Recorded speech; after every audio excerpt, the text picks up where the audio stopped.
March 17, 1943, Tirpitzufer 76-78, Berlin. Through the tall windows of Abwehr headquarters, Admiral Wilhelm Canaris can see the Landwehr Canal where Rosa Luxemburg's body was dumped 24 years earlier. Now, as Chief of German Military Intelligence, he holds in his trembling hands a report that will doom the Third Reich. Not because the information is wrong, but because no one will believe it.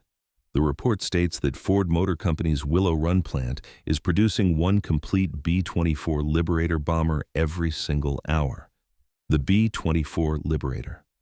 1.5 million individual parts, 450,000 rivets, 30,000 separate components assembled into an 18-ton aircraft, rolling off an assembly line faster than Germany can produce a simple Kübelwagen military vehicle.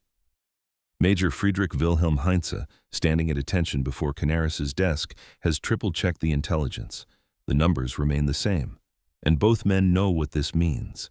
Germany cannot win this war. It's not a matter of courage or tactics or strategy. It's mathematics. Cold, brutal, undeniable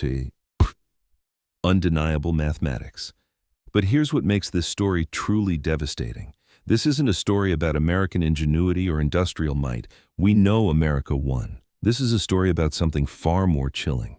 The systematic inability of an entire nation's leadership to accept reality, to believe intelligence that contradicts their worldview, and how that willful blindness killed millions. Because the German intelligence network wasn't failing, it was working perfectly. German spies across the Americas were sending back detailed, accurate reports about American production.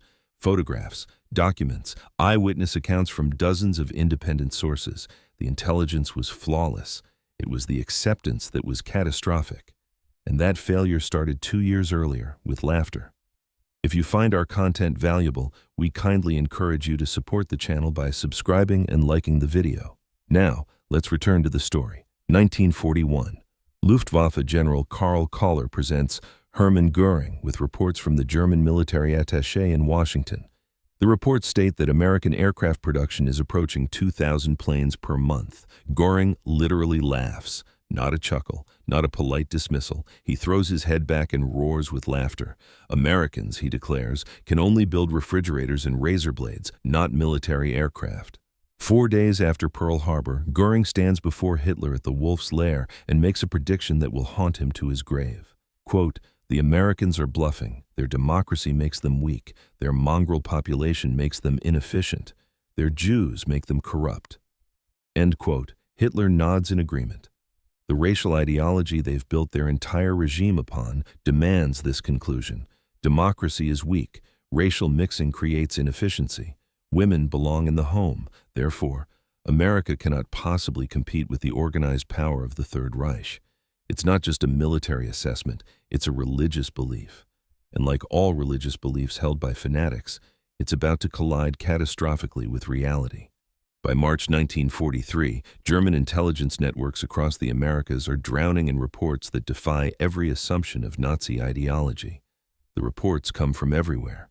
Mexican industrialists sympathetic to Germany, Spanish diplomats, Swedish businessmen traveling through Detroit, even intercepted letters from American workers to relatives in neutral countries. They all say the same impossible thing. Ford's Willow Run plant alone is producing more heavy bombers than all of Germany's aircraft factories combined. Oberstleutnant Nicholas Ritter, head of Abwehr's Air Intelligence Section, has spent 3 weeks analyzing the data. A former Lufthansa pilot who lived in America for 10 years before the war, Ritter understands American industrial capacity better than most German officers. His apartment in Manhattan during the 1920s overlooked the construction of the Chrysler Building. He watched Americans erect the world's tallest building in less than 2 years. Now he sits in Canaris's office and delivers a death sentence. Quote, "Herr Admiral, if these numbers are correct, and I believe they are, then Germany has already lost the war." End quote. The intelligence is coming through the most secure routes imaginable, each source more credible than the last, and German intelligence officers are beginning to realize something terrifying. They're not gathering intelligence to help Germany win the war. They're gathering evidence of Germany's inevitable defeat, and no one wants to hear it. February 3, 1943, Mexico City. The German-Mexican Commerce Association hosts a reception at an elegant venue in the Zona Rosa. Among the guests is Harold Morrison, an American oil executive who travels freely between Detroit and Mexico's oil fields. After several tequilas, Morrison begins describing his recent tour of the Willow Run facility. Ford arranged the tour to showcase their capability to potential investors. Morrison has no idea that Wolfgang Blau, supposedly an Argentine leather merchant, is a German agent memorizing every word he says. "Gentlemen," Morrison says, leaning forward conspiratorially, "what I saw defies description. The assembly line is over a mile long. The building is so vast that clouds form inside it. It sometimes rains within the factory. They have 42,000 workers, including thousands of women, Negro women, building the most complex machine ever created." Morrison pulls out a pencil and begins sketching on a napkin. The bomber has 2 bomb bays, each holding 4,000 pounds of ordnance, 4 engines, each producing 1,200 horsepower. They produce them in sections, sub-assemblies Ford calls them, that converge like rivers flowing into the sea. Wing sections arrive from one direction, fuselages from another, tail assemblies from a third. They meet at precise points along the line. It's like watching a symphony. Blau asks, trying to sound casually interested, but surely such complexity means frequent breakdowns, production delays? Morrison laughs. That's what Consolidated Aircraft thought. They mocked Ford, said you can't build planes like cars. But Ford broke the bomber down into 60,000 separate operations. Each worker performs the same task over and over. A woman who yesterday was making breakfast for her children now installs hydraulic lines in the tail section. They train them in days, not months. Within 2 weeks, Morrison's drunken boasts are on Canaris's desk in Berlin, translated, analyzed, cross-referenced with other intelligence, and confirmed as accurate. But here's the truly chilling part. This is just one report among hundreds. German intelligence is receiving consistent, detailed information from 17 independent sources, all saying the same thing, and none of it is being believed. Perhaps the most detailed intelligence comes through Francisco Franco's Spain. Colonel José Ungría, Spanish military attaché in Washington, maintains close relationships with American aircraft manufacturers while secretly providing intelligence to Germany in exchange for tungsten shipments crucial to Spanish industry. In March 1943, Ungría attends a reception at the Argentine embassy where he meets Charles Sorensen, Ford's production chief and the architect of Willow Run. Sorensen believes he's speaking to a representative of a neutral nation that might purchase aircraft after the war. So he speaks freely, very freely. "Colonel," Sorensen says, leaning back with the confidence of a man who's just accomplished the impossible. "When I first visited Consolidated's San Diego plant in 1940, they were building B-24s outdoors in the sunshine, each one different from the last, taking 180,000 man-hours per aircraft. I knew we could do better." Ungría presses for details, claiming professional interest as a military engineer. Sorensen, proud of his achievement, obliges. "I spent one night in my hotel room in San Diego sketching out the entire production flow. We would build bombers like we build cars, not by having workers swarm over a stationary aircraft, but by moving the aircraft past stationary workers. Each worker would perform specific tasks repeatedly, achieving perfection through repetition." The Spaniard asks about the workforce challenges of such complexity. Sorensen's answer will be in Berlin within 2 weeks. "We built an apprentice school that trains 8,000 workers weekly. Women comprise 40% of our workforce. They're actually better at detailed work. Smaller hands for tight spaces, more patience for repetitive tasks. We have Negro workers operating sophisticated machinery. We have boys of 16 managing supply logistics. Democracy, Colonel, means utilizing all available human resources. Every word is transcribed, every detail analyzed, and when it reaches Berlin, every claim is dismissed as American propaganda. But the intelligence keeps coming." Swedish engineer Erik Lundberg visits the plant in March 1943 and reports, quote, "The plant operates with efficiency that defies European understanding. They use 1,600 specialized machine tools, many designed for single operations. The capital investment is staggering." End quote. A Japanese naval attaché, Commander Toshikazu Omae, sends a coded message to Tokyo. German intelligence intercepts it. The message reads, quote, "This single factory produces more aircraft monthly than entire Japanese aviation industry." End quote. German intelligence now has confirmation from 17 independent sources, different countries, different motivations, different access points, all saying exactly the same thing. The Americans are producing bombers at a rate that makes German production look like a cottage industry. By April 1943, the data is comprehensive. Willow Run alone is producing 650 B-24s monthly at peak. Total American B-24 production exceeds 1,400 monthly when you include other factories. Add in B-17s, fighters, transport aircraft, and the numbers become apocalyptic. Germany is being outproduced by ratios of 5-to-1, 10-to-1, in some categories 20-to-1. Admiral Canaris knows he has to act. He authorizes something desperate, Operation Pastorius, the insertion of saboteurs into the United States via submarine. But the sabotage is secondary. The real mission is intelligence gathering. George John Dash, leader of one of the four-man teams, had lived in America for 20 years before returning to Germany in 1939. His secret orders from Canaris are clear. Gather intelligence on aircraft production before conducting any sabotage operations. Get proof that will force Göring to accept reality. Early morning, June 13, 1942. Dash's team lands at Amagansett, Long Island, having come ashore from U-202 just after midnight. Within days, tormented by the implications of his mission and what he already knows about American capacity, Dash does something that shocks everyone. He surrenders to the FBI. During his interrogation, Dash reveals something that stuns his American captors. Canaris himself told me that Berlin doesn't believe your production figures. They think Willow Run is propaganda. He wanted photographs, employee counts, shipping records, proof that would force Göring to accept reality. FBI Special Agent Charles Landman asks incredulously, "They don't believe we're producing a bomber an hour?" Dash laughs. But it's a bitter laugh, the laugh of a man who knows his homeland is doomed. "Agent Landman, I lived here. I've seen your automobile factories.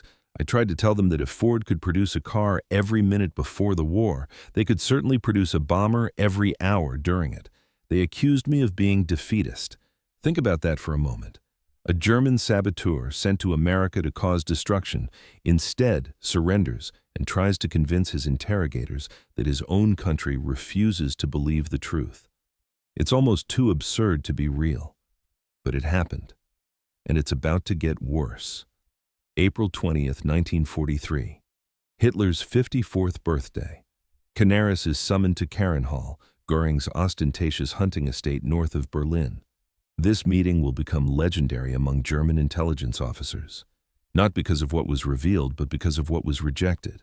Canaris brings everything: photographs, intercepted documents, reports from dozens of sources, financial data, shipping manifests, employee testimonies. He spreads them across Göring's massive oak table like a dealer showing cards that will lose the game. "Herr Reichsmarschall," Canaris begins carefully, "we have confirmation from 17 independent sources. The Ford Willow Run plant is producing one B-24 Liberator every hour at peak production. They achieve this rate consistently since January. Göring weighs over 280 pounds by this point in the war, a morphine addict living in fantasy. He picks up one of the photographs showing the assembly line stretching into the distance. His response will doom millions." "Canaris," Göring says with absolute contempt, "do you take me for a fool? These are obviously wooden mock-ups, props for propaganda. The Americans want us to believe they can build aircraft like sausages. This Willow Run plant probably produces 50 bombers monthly at most." Canaris, desperate now, pulls out another document. An intercepted manifest from the Pennsylvania Railroad showing aluminum shipments. "Herr Reichsmarschall, they're consuming 16 million pounds of aluminum monthly at this one plant. That's more than our entire monthly production." Göring laughs. It's a harsh, cruel laugh. Then where do they get this aluminum? From their Negro workers? From their women riveters? "Canaris, you've been deceived by American propaganda." The meeting ends. Canaris returns to Berlin knowing that Germany will not change course, will not accept reality, will not prepare for what's coming. 1 week later, he's summoned to the Wolf's Lair to brief Hitler personally. The meeting includes Generals Jodl and Keitel and Propaganda Minister Joseph Goebbels. Hitler is studying maps of the Eastern Front where the Wehrmacht is preparing for Operation Citadel, the Battle of Kursk.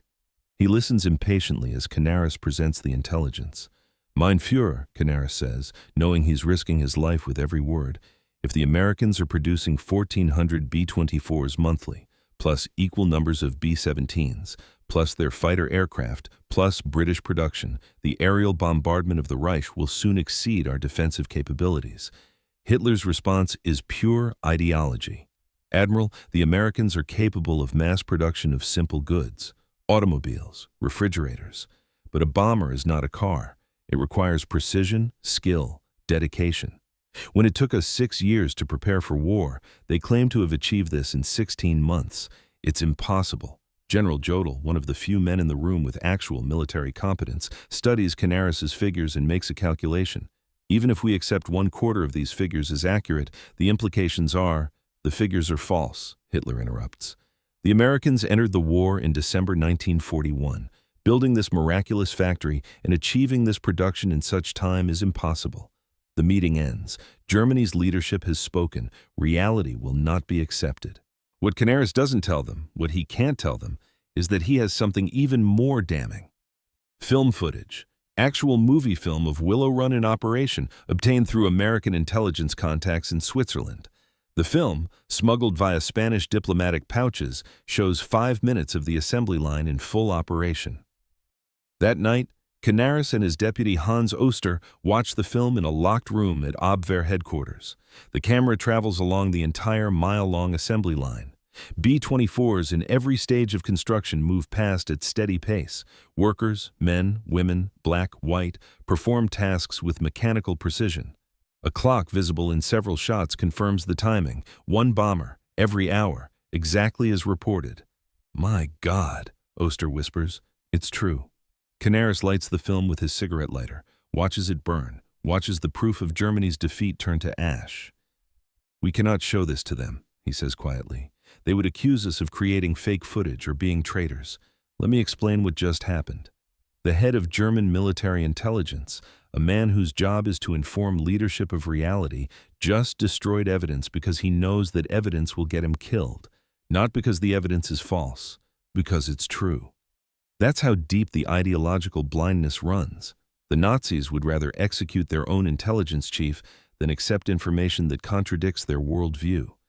And this is where the story becomes truly horrifying. Because there's one man in the Nazi leadership who understands.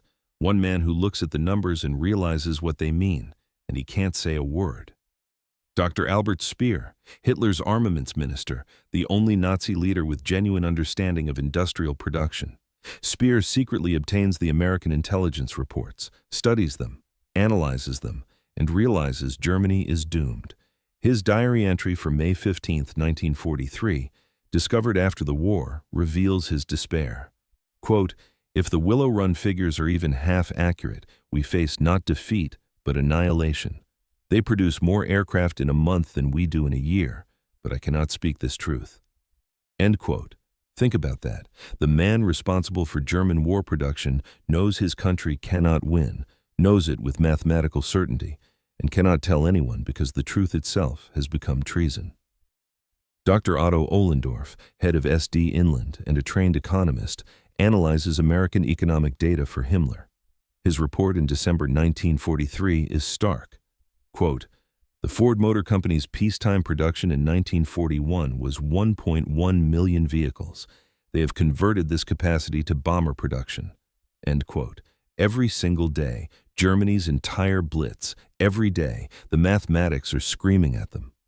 But mathematics don't matter when ideology is in charge. November 1943. German intelligence obtains aerial photographs of Willow Run taken by a Spanish diplomat. Photo analysts spend weeks studying the images, counting, measuring, calculating. Their conclusions are damning. Parking lots contain approximately 12,000 cars, indicating 3-shift operations. 47 completed B-24s visible at adjacent airfield, ready for delivery. Assembly line visible through skylights. Aircraft spaced exactly as reported. Rail sightings show dozens of freight cars delivering materials. The head of photo analysis writes, quote, "Photographic evidence confirms human intelligence. Production rate appears accurate." End quote. Göring is shown the photographs. His response? Clever American photographic manipulation, probably using scale models. Reality has become completely optional for Nazi leadership. They're living in a fantasy world, and their soldiers are about to pay the price in blood. Christmas Eve, 1943. Canaris receives intelligence showing American production projections for 1944. The numbers are staggering. B-24 Liberators, 18,000. B-17 Flying Fortresses, 12,000. B-29 Superfortresses, 1,000. Fighter aircraft, 40,000. Total aircraft for 1944 alone, 86,000. Hitler's response when presented these figures? Quote, "The Americans claim they will produce more aircraft in 1944 than all nations have produced in all of history." End quote. By February 1944, the price of truth-telling becomes clear. Canaris is removed from his position, suspected of defeatism and treason.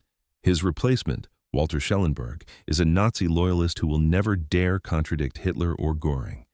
The intelligence network that tried to save Germany by telling the truth has been purged. But reality doesn't care about purges. Reality doesn't care about ideology. Reality doesn't care what you believe. And reality is about to arrive over Germany in the form of thousands of American bombers, many of them built at Willow Run. February 20th, 1944. Big week.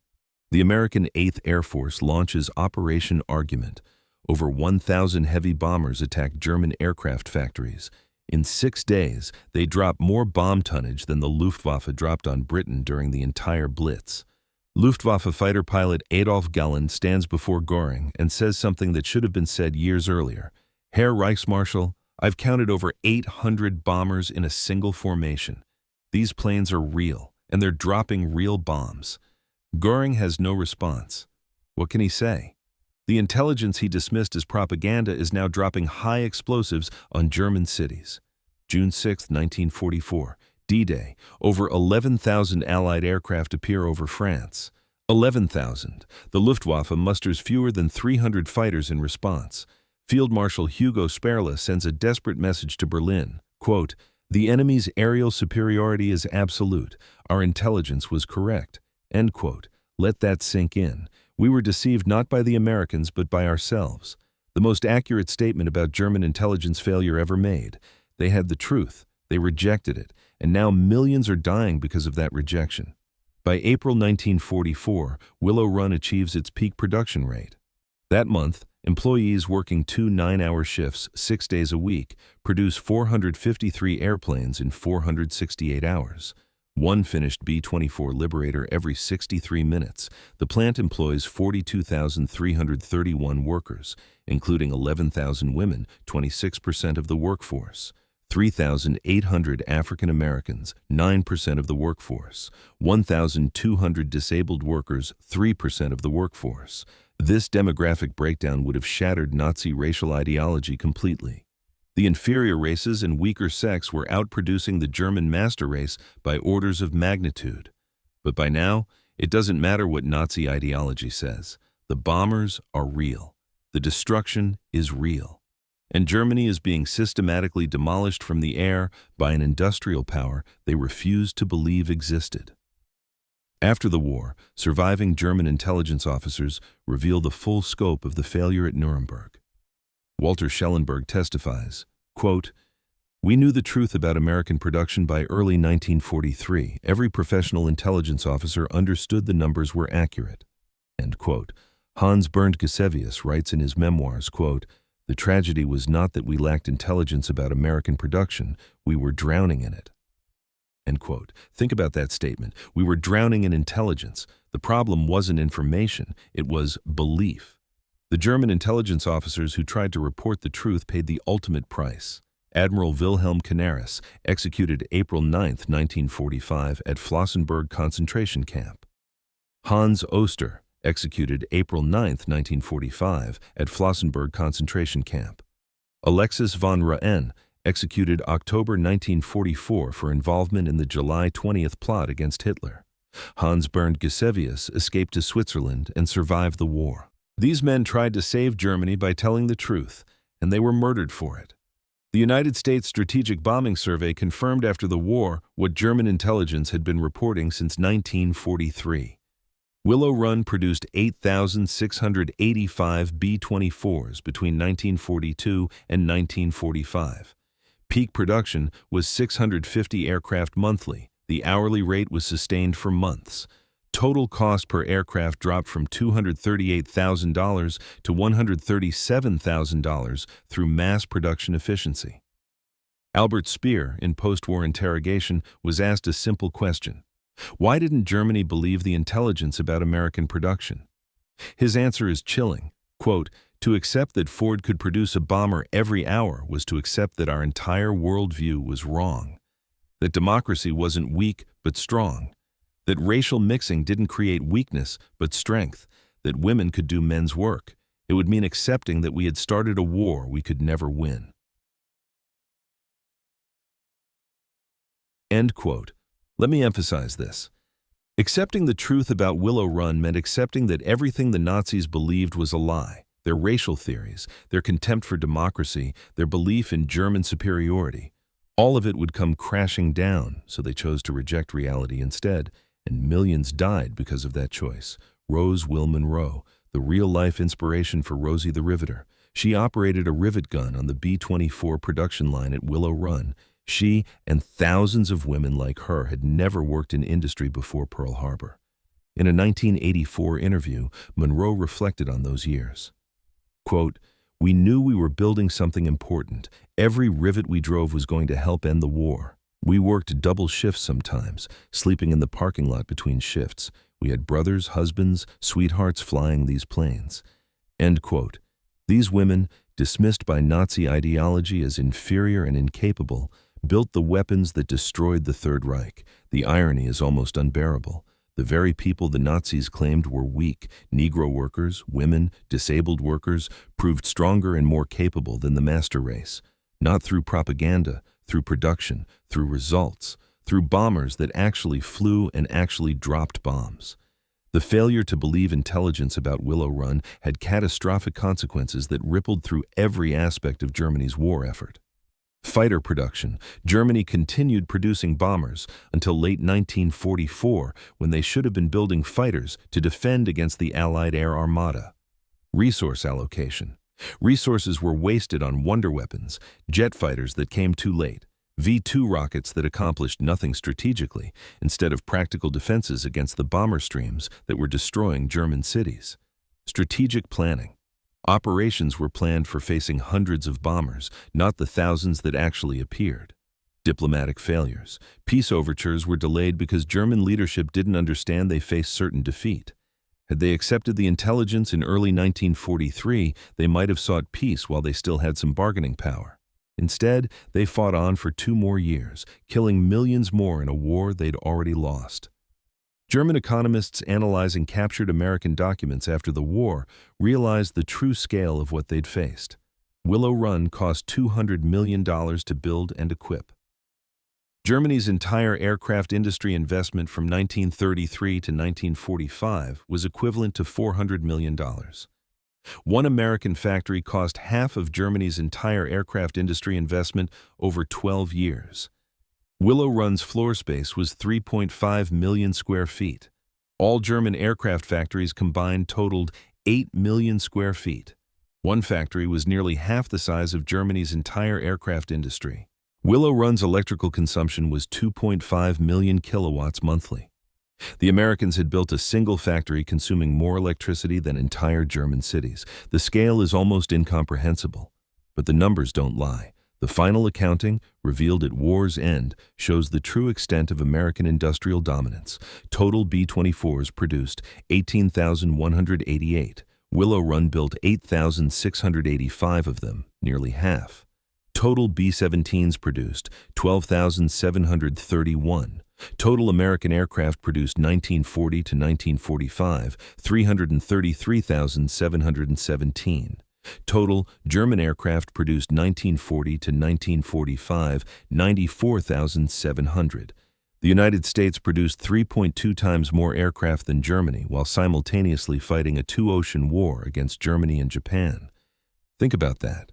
3 times more aircraft while fighting on 2 fronts, while supplying Britain and the Soviet Union, while building the atomic bomb, while maintaining the world's largest navy. American industrial capacity was so vast it defies comprehension.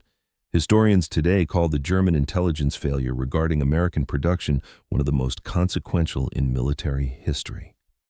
But here's the critical point. It wasn't a failure of intelligence collection. German agents gathered accurate, detailed intelligence from multiple independent sources. They did their jobs brilliantly.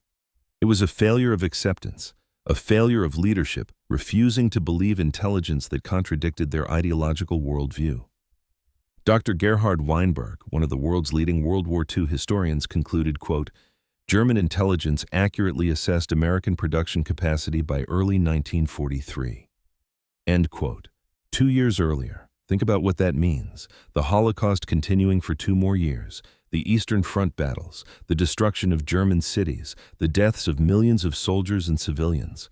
All of it could have been avoided if German leadership had simply believed their own intelligence services. The story of Willow Run and German intelligence failure carries profound lessons that echo through history. Cognitive bias. Accurate intelligence can be rejected if it contradicts core beliefs. No matter how good your information is, if it challenges fundamental assumptions, people will find ways to dismiss it. Ideological blindness. Political ideology can override mathematical reality. When you believe your cause is righteous and your people are superior, you'll reject evidence that contradicts those beliefs. Systemic failure. Intelligence systems that punish unwelcome truth will receive comfortable lies. When telling the truth gets you executed, people stop telling the truth. Fatal miscalculation. Underestimating opponents leads to catastrophic errors.